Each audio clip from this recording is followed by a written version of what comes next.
মরহুমার পক্ষ থেকে আমি আপনাদের কাছে ক্ষমা প্রার্থী। দোয়া করবেন আল্লাহ তাআলা যাতে ওনাকে বেহেশত দান করেন। আসসালামু আলাইকুম। আসসালামু আলাইকুম।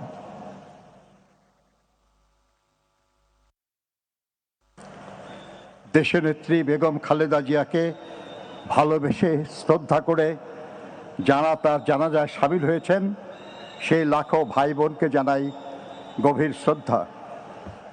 মাননীয় প্রধান উপদেষ্টা পরিষদের সদস্যগণ, রাজনৈতিক নেতৃবৃন্দ, তিন বাহিনী প্রধান সহ কর্মকর্তাবৃন্দকে উপস্থিতির জন্য ধন্যবাদ।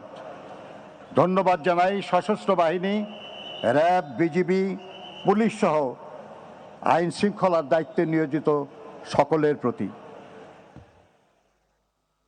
সুধী মণ্ডলী, এখন